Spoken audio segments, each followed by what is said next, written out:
प्रकृति एक सार्वभौमिक कानून से चलती है। दरअसल मैं इस संबंध में आज मुझे बात करना उचित समझता है, क्योंकि कई लोग हैं वो पता नहीं क्या-क्या बातें करते हैं। पता नहीं उनकी अपनी विचारधारा क्या है, क्या नहीं है। इसलिए मैं आपको कहता हूँ कि आप किसी भी वीडियो को पूरा देखें। जब तक आप किसी वीडियो को पूरा नहीं देखते हो, तब तक अपनी कोई भी टिप्पणी या सलाह देने की कोशिश ना करें।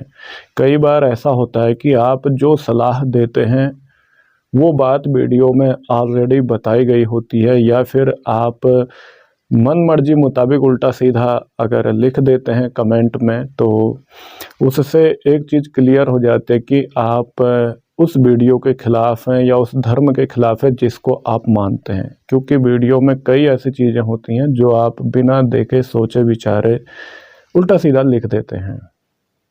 इसलिए हमें यही उम्मीद करते हैं कि हम आपसे कि आप वीडियो को पूरा देखें और मानवता को बचाने के लिए अपना एक कदम बढ़ाएं, चैनल सब्सक्राइब करें और वीडियो शेयर करें।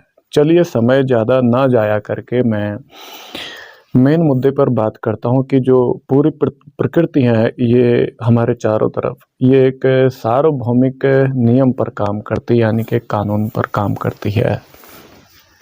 इसको थोड़ा आप समझिएगा, ज़्यादा डिटेल में नहीं बताऊंगा, एक शॉर्ट तरीके से आपको बता रहा हूँ आसान शब्दों में, जिसको आप समझ सकें। दरअसल में प्रकृति वह स्थिति या वास्तविकता है जो बाहरी रूप से जीवन और मृत्यु का, या फिर दूसरे शब्दों में सभी चीज़ों की रचना और विघटन का स्रोत है। यह जो प्रकृति है यह एक सुदृढ़ संगठन है, अपरिवर्तनीय नियमों और एक परिपूर्ण व्यवस्था, यहाँ तक कि एक संपूर्ण डिजाइन के अधीन है। ये हमारी प्रकृति, ये नेचर, ये अस्तित्व, जिससे यह कभी भी विचलित नहीं होती है, ये गुमराह नहीं होती।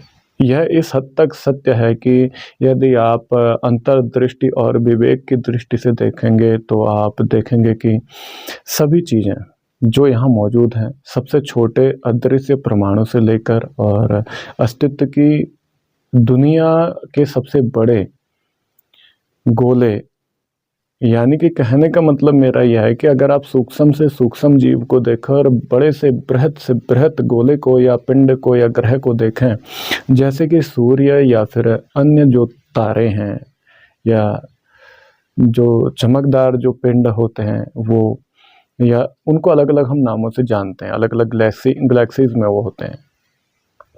सबसे महत्वपूर्ण रूप से ये सारे संगठन हैं, यानी कि ये सारे के सारे जो घटनाएं हैं, ये वस्तुएं हैं, ये पदार्थ हैं, पिंड हैं, ग्रह नक्षत्र हैं, सब के सब आपस में पूर्ण रूप से संगठित होते हैं।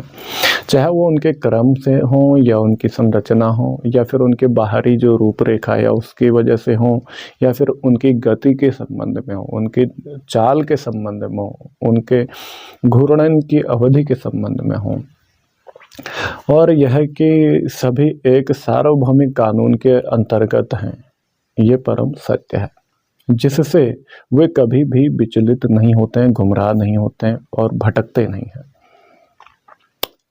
जब आप प्रकृति पर विचार करते हैं, अक्सर में जब हम सब प्रकृति के नियमों पर और प्रकृति के सिद्धांतों या प्रकृति पर या अस्तित्व पर विचार करते हैं, तो हम देखते हैं कि इसमें ना तो चेतना है और ना ही इच्छा।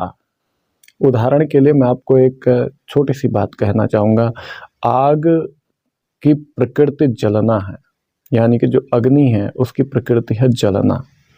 यह बिना चेतना या इच्छा के जलती है। पानी की प्रकृति है बहना, वो लगातार बहता रहता है। उसको अगर हम स्थिर करते हैं तो किसी वजह से वो स्थिर हो सकता है, जैसे तालाब या डब्बे या किसी डब्बे में या किसी बर्तन में इत्यादि, वो एक अलग चीज़ है। लेकिन उसके जो अंदर अगर सूक्ष्म रूप से देखें, वहाँ भी वो बह रहा है। यह बिना चेतना या इच्छा के बहती हैं जो भी नदियाँ होती हैं। सूरज की प्रकृति होती है प्रकाश डालना, यानी कि प्रकाशित होना। यह बिना चेतना या फिर इच्छा के कारण चमकता है। और भाप जो है इसकी प्रकृति है ऊपर की ओर उठना, और यह बिना चेतना और इच्छा के हमेशा ऊपर की तरफ उठती है। इसलिए यह स्पष्ट होता है कि सभी सृजित चीज़ों की प्राकृतिक गति मजबूरी में होती है, हम ये कह सकते हैं। और जानवरों और विशेष रूप से मनुष्यों को छोड़कर कोई भी चीज़ अपनी इच्छा से नहीं चलती है। मनुष्य प्रकृति का प्रतिरोध और विरोध करने में सक्षम होता है और हमेशा रहा है, क्योंकि वह चीज किसी भी प्रकार की चीज़ों, वस्तुओं, पदार्थों की प्रकृति की खोज करता है, उनके संबंध में उनके गुण, उनके लक्षण को खोजता है, उनके धर्म को खोजता है। और इस खोज के कारण वो इस अस्तित्व और इस प्रकृति पर उसका प्रभुत्व है, उसका बना रहता है। वास्तव में मनुष्य ने जो भी शिल्प विकसित किए हैं वे इसी खोज से निकलते हैं। जैसे कि उसने कोई टेलीग्राफ का आविष्कार किया है, यानी कि मनुष्य ने, जो पूर्व और पश्चिम को जोड़ता है। इसीलिए यह हम स्पष्ट रूप से कह सकते हैं कि मनुष्य प्रकृति पर शासन करता है, लेकिन एक न एक दिन वो प्रकृति में समाहित भी हो जाता है। अब क्या ऐसा संगठन, व्यवस्था और नियम जो आप अस्तित्व में देखते हैं केवल प्रकृति के प्रभाव के कारण हो सकते हैं? थोड़ा इन चीजों को सोचिएगा आप। भले ही प्रकृति में ना तो चेतना है और ना ही समझ है, इससे यह स्पष्ट होता है कि यह जो प्रकृति है, यह नेचर है जिसमें ना तो चेतना है और ना ही समझ, सर्वशक्तिमान ईश्वर के नियमावली में ये हमेशा चलता है, जो प्रकृति की दुनिया का शासक है और इसे जो अपनी इच्छा अनुसार प्रकट करता है, इसको तब्दील करता है। इसमें कॉस्मिक लॉ जिसे हम कहते हैं। जैसे कि कुछ लोग कहते हैं कि मानव अस्तित्व उन चीज़ों में से है जो अस्तित्व की दुनिया में प्रकट हुई हैं और जो प्रकृति की जरूरतों के कारण मौजूद हैं। अगर यह सच होता है तो मनुष्य शाखा होती है और प्रकृति जड़, यानी कि मनुष्य शाखा होती, टहनी होती और प्रकृति जड़ होता। लेकिन क्या यह संभव है कि शाखा में इच्छा, चेतना और कुछ पूर्णताएं मौजूद हों जो जड़ में अनुपस्थित हैं?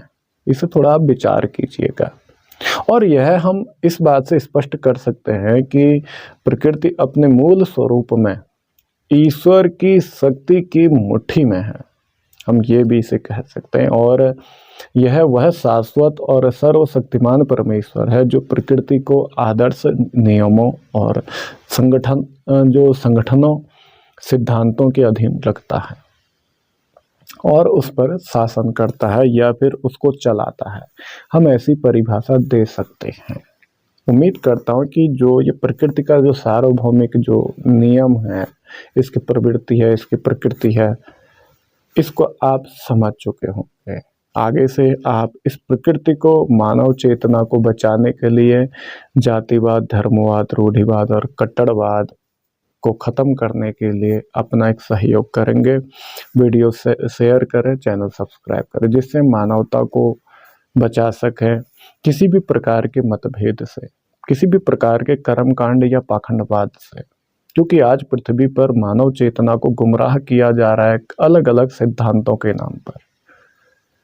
उम्मीद करता हूँ मेरी बातों को समझने में सक्षम होंगे और सत्य को समर्पित होंगे। आपका वीडियो देखने के लिए बहुत बहुत शुक्रिया।